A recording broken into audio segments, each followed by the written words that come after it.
Stirring your tea wrong could ruin your social standing. Victorian tea time was a minefield of rules where every tiny movement was judged.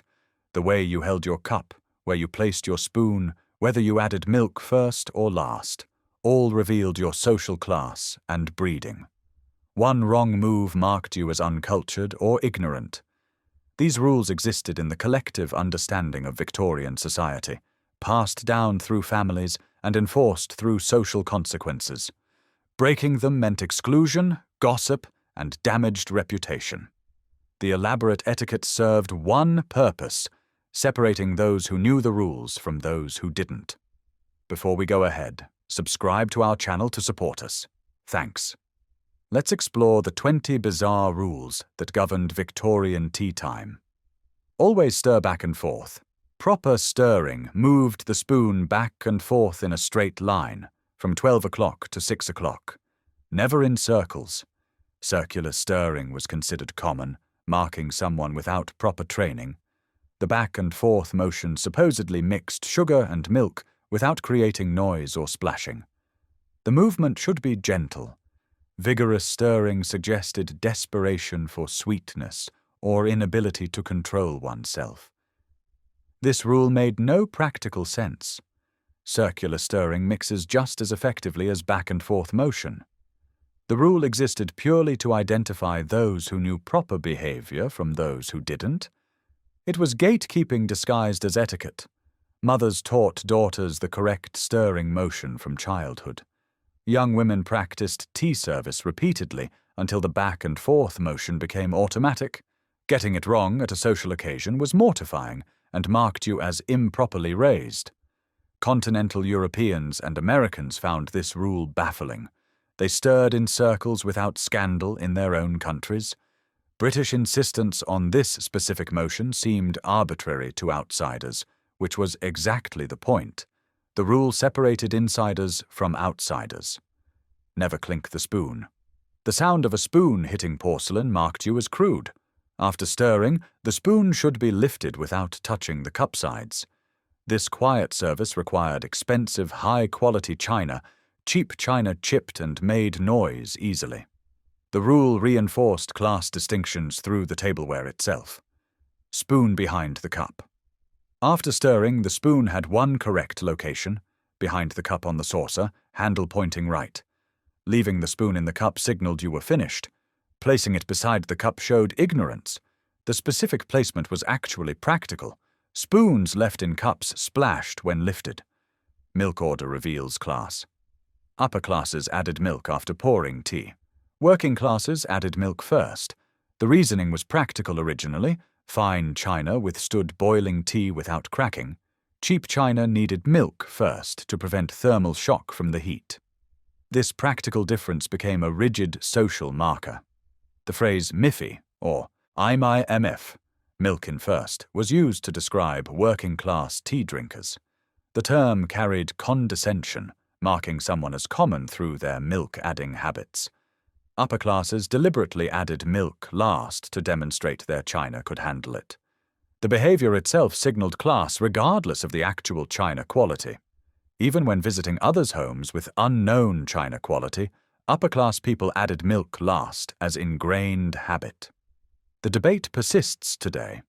British people still judge milk addition order, though the original practical reasons disappeared long ago. Tea experts argue milk first actually produces better-tasting tea by preventing milk proteins from denaturing, but etiquette never cared about taste, only about class distinction. Never raise the saucer seated. While seated, lift the cup alone, leaving the saucer on the table. Raising both marked you as common, showing distrust of your own coordination. While standing at garden parties, raising the saucer was acceptable. The rule demanded practice and created genuine difficulty for those with tremors or arthritis. Never blow on hot tea. Hot tea should be waited out, never cooled by blowing. Blowing suggested inability to wait and lack of self-control. Proper people endured burned fingers and several minutes of waiting rather than commit this crude error. The Victorian emphasis on patience and discipline trumped physical comfort. Sugar tongs required. Touching sugar with fingers was forbidden. Sugar tongs or sugar spoons were mandatory for serving sugar lumps. The rule supposedly maintained hygiene. Fingers touching communal sugar seemed unsanitary to Victorians. The tongs were specialized implements designed specifically for sugar service. They required practice to use effectively. Gripping too hard crushed the sugar lump, too light and it dropped into the tea with a splash. Proper use demonstrated refinement and practice. The requirement for proper implements reinforced class distinctions. Sugar tongs were expensive silver pieces that not every household could afford. Households lacking proper sugar service equipment marked themselves as lower class through inability to serve tea correctly. The hostess used the sugar tongs to serve each guest according to their stated preference. Guests never handled the communal sugar themselves in formal settings. In less formal settings, guests could use the tongs but never fingers. That remained forbidden, regardless of formality level. This emphasis on specialized implements for every function characterized Victorian dining generally. Every food type had its specific utensil. Proper people owned and used correct implements for everything. The proliferation of specialized utensils became markers of wealth and status. Never stack plates. Used plates should sit side by side, never stacked. Stacking was servants' work, inappropriate for guests. The rule reinforced class awareness. Guests engaging in servant-like behavior confused social roles. This created practical problems during crowded tea parties, but attempting to organize plates violated etiquette. If you're still here after 8 tea rules, subscribe for the remaining 12 absurdities. Scones split by hand. Scones should be broken apart with fingers, never cut with a knife. Using a knife marked you as unfamiliar with proper service and showed you didn't understand scone structure. The proper technique involved gently pulling the scone apart along its natural separation line. Well-baked scones have a weakness through the middle where the halves naturally separate. Pulling with fingers revealed this line and split the scone cleanly. This rule actually had practical basis. Scones are crumbly and don't cut cleanly with knives. Cutting creates more crumbs and destroys texture. Hand-breaking genuinely produces better results and preserves the scone's interior structure.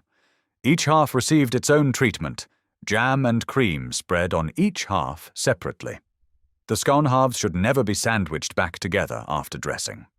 Reforming the scone created too large a bite and appeared crude, like eating a burger rather than delicate tea-time food. The rule was one of the few with sound reasoning beyond pure social gatekeeping. Yet it still served as a test.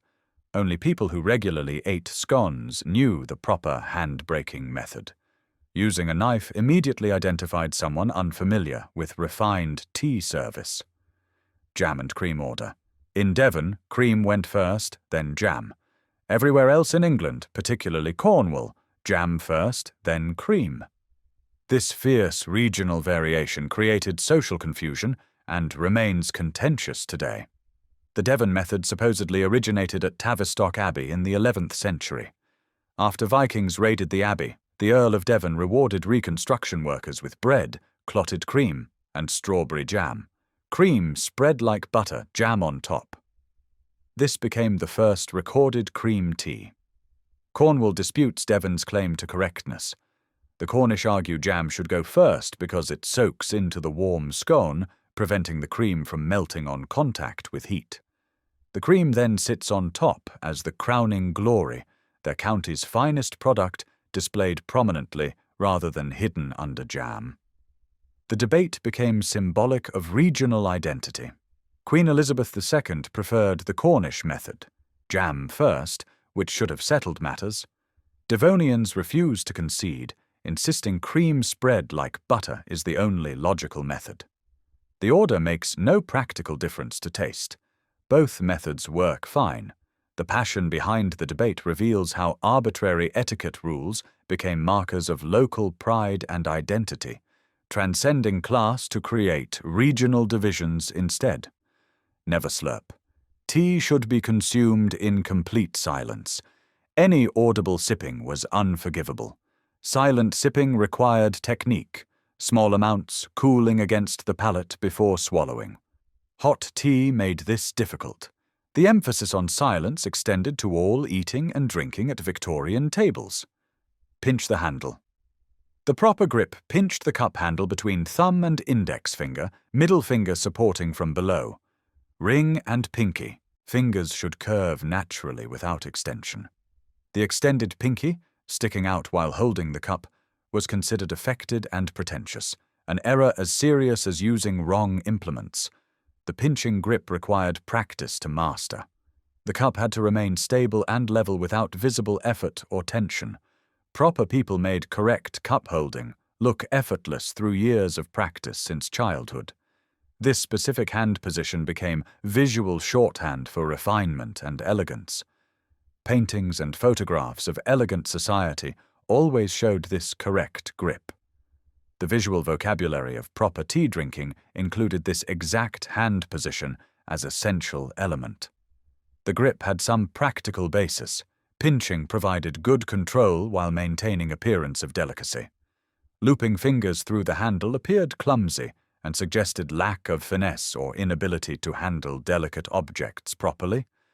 Children practiced correct cup holding repeatedly until it became automatic. Young people at their first formal tea parties concentrated intensely on maintaining proper grip throughout the occasion, terrified of reverting to incorrect positions.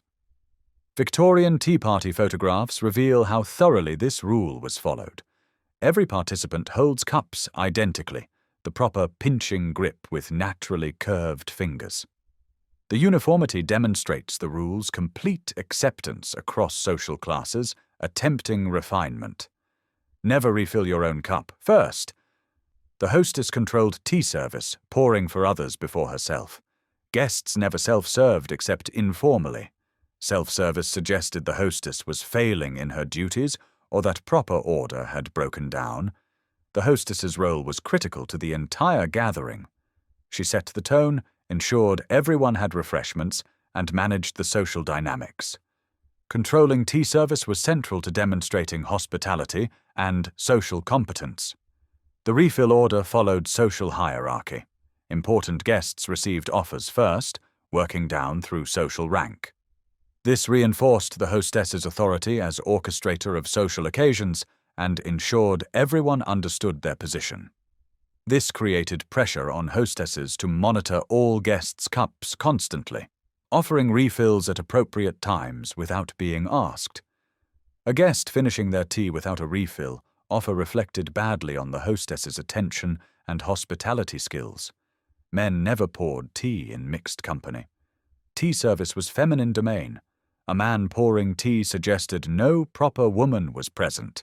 If the hostess stepped away temporarily, the eldest or highest-ranking woman present assumed pouring duties, maintaining the gender-specific nature of tea service. Napkin placement signals. Napkin left on the chair meant you would return. Napkin on the table meant you had finished. This signal system allowed temporary departures without explanations. Servants read these signals to know when to clear places. Forgetting the signal system created confusion about intentions. No dunking biscuits. Dipping biscuits in tea was crude and childish in polite company. The temptation was strong. Dunked biscuits taste better when softened in tea, but proper people resisted this urge in any formal setting. The rule reflected Victorian values of self-control over immediate gratification. Dunking suggested inability to enjoy food in proper forms, requiring modification for enjoyment. Proper people could control their desires and eat biscuits dry if that was correct behavior. Children received repeated correction for dunking. Parents treated it as serious breach requiring immediate intervention. The lesson was about controlling desires and following social rules even when they decreased enjoyment. In private or very informal family settings, some relaxation occurred. Family teas without guests might allow dunking, but any formal tea service absolutely prohibited it, regardless of how close the relationship between hostess and guests. The rule had some practical elements. Dunked biscuits sometimes broke, dropping pieces into the tea. This created mess and wasted both biscuit and tea. But the real reason was social. Proper people didn't dunk. Working-class tea culture accepted dunking more readily. The prohibition served as another class marker, separating refined behavior from common behavior. Where and when you could dunk revealed your social position and the formality expectations of your social circle. Never talk with food in mouth. Any food in the mouth required complete silence until swallowing. Even a single crumb meant waiting before speaking. This created awkward pauses. If asked a question while chewing, you had to finish first. Small bites helped manage this rule by reducing silence periods. Second helpings must be offered. Guests never requested additional food. The hostess offered. Guests accepted or refused. Asking marked you as greedy. Proper hostesses monitored guests' consumption, offering more at appropriate times. Guests wanting more had to wait hopefully for offers that might never come rather than ask. Servants serve from right. Plates and food arrived from the right side, cleared dishes left from the left. This directional rule prevented collisions and maintained service flow. Servants received specific training in service direction. The rule applied primarily in homes with servants, marking it as another class distinction. Never point with utensils. Cutlery should never be used for gesturing or pointing. Utensils remained stationary except during actual use. The rule combined safety concerns. Waving knives created danger, with social prohibition against pointing generally. Animated talkers found this restrictive, but had to resist the temptation. Spoon in cup signals finished. Leaving the spoon in the cup meant you wanted no more tea. The hostess read this signal and offered no refills. This silent communication system was practical, allowing guests to decline without verbal refusal. But it required everyone knowing the code. Unfamiliarity caused confusion. Why so many rules? These 20 rules served as gatekeeping mechanisms. Most had no practical purpose beyond identifying insiders from outsiders. The rules were taught from childhood through repeated correction. By adulthood, proper behavior should be automatic. Getting rules wrong at social occasions damaged reputation and limited opportunities. Class divisions ran through every rule. Upper classes could afford proper tableware, knew the signals, had been trained since youth. Lower classes revealed themselves through rule violations, wrong milk order, circular stirring, raised saucers while seated.